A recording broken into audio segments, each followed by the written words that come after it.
बिस्मिल्लाहिर्रहमानिर्रहीम अस्सलामुअलैकुम। Welcome to ऐसे टीचिंग जोन। आज की हमारी वीडियो 5th क्लास की ईवीएस की है। बुक का नाम है looking around. Chapter number 15 blow hot blow cold. तो हम ये वाला चैप्टर कर रहे थे। तो इससे पहले की वीडियो में मैंने यहाँ तक कंप्लीट कर दिया है। तो इसके आगे आज हम यहाँ से करेंगे। तो ये क्वेश्चन है, put your hands on your chest when you breathe in, does your chest come out और गो इन। यानी कि अपने हाथ को मतलब सीने पर रखिए और आप सांस लेते हैं तो क्या आपका सीना बाहर आता है या अंदर जाता है। और अपने आप को सीने को नापना है। Measure your chest, take a deep breath. आपको एक लंबी सांस लेनी है, अंदर लेनी है। Ask your friend to measure your chest with a thread. Measurement आपको लिखनी है यहाँ पर, है ना। वो अपने दोस्त से कही कि आपको एक थ्रेड से आपके सीने को नापे और नाप यहाँ पर हमको लिखनी है। ठीक है, तो ये वाला हमारा पेज नंबर 144 कंप्लीट हो जाएगा। इसके बाद हम नेक्स्ट पेज पर चलेंगे। तो देखिए पेज नंबर 144 का ये आंसर है ना, on putting the hands on the chest when I breathe in my chest come out. जब हम ब्रीथ अंदर करते तो हमारा सीना बाहर की तरफ आ जाता है। मेज़र योर चेस्ट, आपको चेस्ट को मेज़र करना है। टेक अ डीप ब्रीथ, आपको एक लंबी सांस लेनी है। Ask your friend to measure your chest with a thread measurement. Now breathe out, और उसको सांस बाहर छोड़नी है। उसके बाद अपने फ्रेंड को फिर बोलना है, ask your friend to measure your chest, measurement बताना है। Was there are any difference in the two measurement of your chest. यानी दोनों चेस्ट, जब आपने सांस अंदर ली थी तब और सांस जब बाहर छोड़ी थी तब, दोनों के उसमें कुछ डिफरेंस था, कुछ मतलब अंतर था। तो आंसर देखिए, measurement of chest on taking a deep breath is 24 centimetre. जब हमने सांस लिया था तो 24 सेंटीमीटर था। Measurement of chest on taking breath out is 20 centimetre. यानी जब हमने सांस छोड़ी थी तो 20 सेंटीमीटर था ना। Yes, there is a difference in the measurement. तो दोनों के मेज़रमेंट में यानी दोनों के नाप में फ़र्क है ना, एक तो 24 है और एक 20 है ना। The chest comes out and measure more on taking deep breath and it goes in and measure less on breathing out. जब हम छोड़ते हैं तो हमारा चेस्ट कम हो जाता है, जब सांस अंदर लेते हैं तो ज़्यादा हो जाता है ना। तो देखिए पेज नंबर 145 पर हमने ये कंप्लीट कर लिया। यहाँ तक है ना कि हम ब्रीथ नाउ ब्रीथ आउट है ना, ये उसका मेज़रमेंट, दोनों के मेज़रमेंट में डिफरेंस है, ये वाला भी हमने यहाँ तक कंप्लीट कर लिया। अब यहाँ पर देखिए, how many breath in 1 minute. 1 minute में आप कितना ब्रीथ ले सकते हैं, कितनी सांसें ले सकते हैं। तो put your finger under your nose, आप अपनी नाक के नीचे उंगली रखना है आपको। Can you feel your air when you breathe out from your nose. जब आप अपने नाक से सांस बाहर निकालते तो क्या आपको हवा महसूस होती है, नहीं आप फील करते हैं उसको। तो उसके बाद देखिए ये वाला भी क्वेश्चन है, count how many times in 1 minute do you breathe in and breathe out. यानी सांस अंदर बाहर आप 1 मिनट में कितनी बार लेते हैं। तो ये सारे क्वेश्चन हैं, इसका आंसर यहाँ तक हम देख लेते हैं। तो देखिए पेज नंबर 145 का नेक्स्ट क्वेश्चन था ना कि आपको 1 मिनट में आप कितना ब्रीथ लेते हैं। और आप अब जब नाक पर अपने यानी फिंगर को रखते हैं तो क्या आपको हवा महसूस होती है। तो ये yes I can feel the air when I breathe out from the nose. तो हवा हमको महसूस होती है। अब यहाँ पर है ना काउंट करना है, हम 1 मिनट में कितना ब्रीथ अंदर और बाहर ले सकते हैं ना, अंदर सांस और बाहर लेना। On counting I breathe in and out for about 20 times in a minute. यानी 1 मिनट में 20 टाइम्स हम सांस अंदर और बाहर कर सकते हैं। अब उसके बाद उसी के नीचे नेक्स्ट क्वेश्चन है, jump 30 times did you feel breathless. 30 मरतबा आपको इन्हें कूदना है। क्या आपको सांस ऐसे ब्रीथलेस यानी फूलता है ना हमारा सांस, तो क्या आपको सांस फूली हुई महसूस होती है ना। तो yes, on jumping I feel breathless. तो जंप करने के बाद हम हाफने लगते हैं ना। अब उसके बाद है, now again count how many times in 1 minute you breathe in and out. अब फिर गिनिए आप, यानी जंप करने के बाद आपको फिर गिनना है कि आप इस टाइम कितनी बार 1 मिनट में ब्रीथ सांस अंदर और बाहर यानी सांस छोड़ सकते हैं और ले सकते हैं। तो देखिए यहाँ पर उसका क्वेश्चन है ऑन काउंटिंग आफ्टर जंपिंग, यानी जंप करने के बाद, कूदने के बाद I breathe in and out for about 20 times, यानी हमारी सांस ज़्यादा हो गई ना, तेज़ हो गई।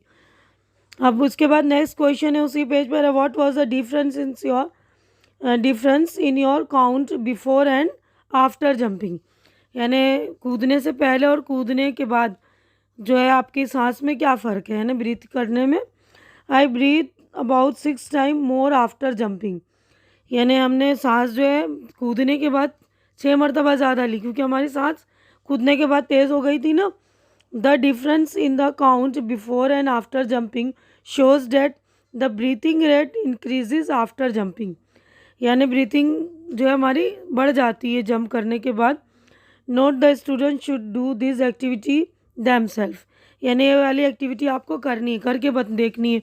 पहले आप जंप बगैर का सांस लेकर उसको काउंट करिए, फिर जंप करने के बाद अपनी सांस को काउंट करिए, है ना। They should understand that normally we breathe about 12-40 times in a minute.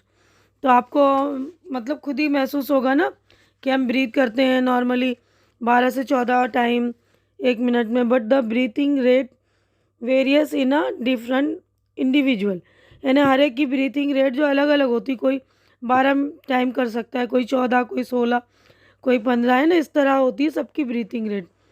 And under different situation, यानी अलग अलग सिचुएशन में अलग अलग जो ब्रीथिंग रेट होती है, यानी कूदने के बाद देखिए ब्रीथिंग बढ़ गई, जब हम तेज़ दौड़ते हैं चलते हैं तब भी हमारी ब्रीथिंग रेट बढ़ जाती है ना। तो ये हमारा पेज नंबर 45 तक हो गया है। तो देखिए यहाँ तक हमने कंप्लीट कर लिया ना। अब यहाँ पे द क्लॉक इनसाइड यू, यानी आपके अंदर जो घड़ी है, जो हमारा दिल धड़कता है ना, तो वो घड़ी की तरह में महसूस करवाती है। जैसे हम घड़ी टिक टिक करती है तो हमारी धड़कन भी टिक टिक करती है ना। You will all heard the tick tick of clock, आप सब ने घड़ी की टिक टिक की आवाज़ ज़रूर सुनी होगी ना। Have you seen a doctor using a stethoscope to listen to our chest, तो आपने देखा होगा ना डॉक्टर जो वो स्टेथोस्कोप यूज़ करते हैं ना, मतलब सांस की काउंटिंग को सुनने के लिए हमारे चेस्ट पे रखते हैं उसको। What do you think she hears, आपको क्या लग रहा है कि आवाज़ कहाँ से आ रही है। Where is the sound coming from, यानी साउंड आवाज़ जो है कहाँ से आ रही है। Is there a clock inside your chest that keeps ticking away, यानी कि आपके अंदर क्या कोई घड़ी है जो टिक टिक कर रही है। Do you want to listen your heartbeat, क्या आप अपने दिल की धड़कन सुनना चाहते हैं। Take a rubber tube as long as the distance from your shoulder to elbow, यानी शोल्डर से लेकर एल्बो तक आपका जितना बड़ा मतलब उतने ही लंबाई का एक आपको रबर ट्यूब लेनी है। At one end of the tube fix a tunnel, यानी कि रबड़ के एक एंड में जो है एक सिरे पर आपको एक टनल की तरह, यानी जैसे देखिए यहाँ पर ये इस बच्ची ने ट्यूब मतलब लगाई ना, फेनल यानी कीप जो होती है किसी चीज़ को तेल वेल को डालने के लिए जो कीप होती है ना, फेनल, फिक्स अ कीप। ये place a funnel on your left side, तो ये फेनल को आपको अपने लेफ़्ट साइड रखना है। एट योर चेस्ट, आपके सीने के बाईं तरफ रखना है। Put the other end of the tube to your ear, और उसका दूसरा एंड जो आपको अपनी कान के पास लगाना है। Listen carefully, did you hear a धक धक साउंड, तो आप बिल्कुल ध्यान से सुनेंगे तो आपको धक धक की आवाज़ सुनाई देगी, है ना, बिल्कुल ध्यान से सुनेंगे। तो हमारा पेज नंबर देखिए 145 कंप्लीट हो गया है। तो देखिए पेज नंबर 145 पे जो हमने अब पढ़ा था ना, घड़ी हमारे अंदर है, तो ये क्वेश्चन पूछा था कि आपने डॉक्टर को कोई वो यूज़ करते हुए देखा है ना सीने की धड़कन सुनने के लिए। Yes, I have seen a doctor using a stethoscope, she hears the heartbeat by using a stethoscope, यानी वो जो यूज़ करते हैं आला जो होता है ना, उसको स्टेथोस्कोप बोलते हैं, जिससे वो हमारी हार्ट बीट सुनते हैं ना, दिल की धड़कन को। This sound comes from our heart, ये आवाज़ जो हमारी दिल से आती है। No there is no clock inside our chest, हमारे अंदर कोई घड़ी नहीं है भाई। Keeps ticking away but a heart lies in the left side of the chest that beats continuously. यानी कि हमारे अंदर जो कोई घड़ी नहीं है लेकिन हार्ट है, दिल है ना, जो धक धक करती है, उसी की आवाज़ हमें सुनाई देती है। अब उसके बाद नेक्स्ट क्वेश्चन था ना, do you want to listen your heartbeat. तो हमको क्या अपना हार्ट बीट सुनना है, उस तरह फनल रख कर एक मतलब ट्यूब में बोला था ना फिक्स करके आपको हार्ट बीट सुनाई देती है क्या। डिड यू हेयर धक धक साउंड। तो yes, I can hear a धक धक sound on using rubber tubes as described. यानी जो डिस्क्राइब किया है ना, रबर ट्यूब यूज़ करेंगे तो हमें धक धक सुनाई देगी। तो आप लोग भी ये कर देखिए। तो हमारा पेज नंबर 145 कंप्लीट हो गया था। अब नेक्स्ट पेज पर हम चलते हैं। तो देखिए पेज नंबर हम 146 पर है। Snake tells the flow of air, यानी सांप जो है हवा के बहाव को बता रहा है, कहाँ की हवा है ना। For this take a round paper 10 to 15 centimetre wide, cut this paper in a spiral shape as shown in the picture. तो इस तरह का जो है शेप, एक गोल पेपर बनाना है, उसको इस तरह सांप के शेप में राउंड राउंड कट करना है ना, जैसा पिक्चर में दिखाया गया है। To hold this snake tie a thread on a both side. तो इस स्नैक को आपको दोनों तरफ से जो है मजबूती से पकड़ने के लिए इसको एक धागा बांधना है, हमें धागे से बांधना है। टाई अ नॉट और a button to make it hang. उसके लिए जो इसको लटकाने के लिए इसमें एक बटन बांधिए या कोई आपको गांठ लगानी है। Now the snake is already ready to move. तो अब जो है स्नैक घूमने के लिए तैयार है ना। Hang this snake near a hot thing. तो इस स्नैक को जो है किसी जो है गर्म जगह पर रखनी है। देखिए पिक्चर 2 है ना, ये रहा पिक्चर 2, इसमें स्नैक है ये। तो स्नैक को है जो किसी गर्म चीज़ के पास इसको लटकाना है। For this you can take hot tea, water और बर्निंग कैंडल। इसके लिए आपको गर्म चाय, पानी या कोई जलती हुई मोमबत्ती ले सकते हैं। Now see from the top in which direction the snake moves. तो आप ऊपर से देखना है आपको कि सांप किस तरफ मूव करता है, कौन से डायरेक्शन में, है ना। अब उसके बाद नेक्स्ट है, when ever the air flows upward it will move in a clockwise direction. जब हवा कभी जो है नीचे की तरफ से ऊपर की तरफ जाएगी तो ये सांप जो है घड़ी की जो मतलब उस तरह घड़ी की डायरेक्शन में मूव करेगी, क्लॉकवाइज, है ना। When the air flows downward the snake will move in the opposite direction. और जब हवा जो नीचे की तरफ चलेगी तो ये सांप जो है उल्टी सिमत, यानी जो घड़ी जैसे 12 से फिर 1 2 3 पे आता है ना, तो जब वो नीचे से हवा चलेगी तो सांप उल्टी दिशा में घूमेगा, यानी कि 12 से इस तरफ आएगा, 11 पर आएगा, 10 पर, फिर 9 पर, यानी उल्टी दिशा में, है ना। अब नेक्स्ट क्वेश्चन मतलब नेक्स्ट है ये point, stand with the this snake below a fan. आप इस सांप को लेकर एक पंखे के नीचे खड़े जाइए। Look in which direction it moves. अब आपको देखना है कौन सी डायरेक्शन में मूव कर रहा है, चल रहा है। Take this paper snake to different places and observe it movement. यानी इस कागज़ के सांप को अलग अलग जगह पर ले जाओ और इसकी मूवमेंट को ऑब्जर्व करो, देखो गौर से। Can you understand from the movement of the snake if the air moving upward और डाउनवर्ड। तो क्या आपने सांप का जो मूवमेंट है उसको आप समझ गए कि हवा जब ऊपर की तरफ चल रही है या नीचे की तरफ चल रही है। तो सारे क्वेश्चन के आंसर्स देख लीजिए आप। तो देखिए ये वाला क्वेश्चन था ना कि हमको स्नैक को जो है फ़ैन के नीचे लेके खड़े होना और उसकी मूवमेंट देखनी है ना। तो आपको इसको ऑब्जर्व करना है, यानी आप करके खुद देखिएगा, इसको इस तरह बनाइएगा, पंखे के नीचे खड़ा करके खड़े होइए और देखिए। On taking this snake below a fan it moves in the anticlockwise direction. जब हम पंखे के नीचे इसको लेके खड़े होते हैं तो एंटी क्लॉकवाइज यानी उल्टी तरफ चलेगा। This is because here the air is moving downward, यानी हवा जो है ऊपर की तरफ से नीचे आ रही है ना। तो आपको ये करना है, note student should do this activity themselves. यानी आप ये ज़रूर करके देखिए, ऑब्ज़र्व करिए।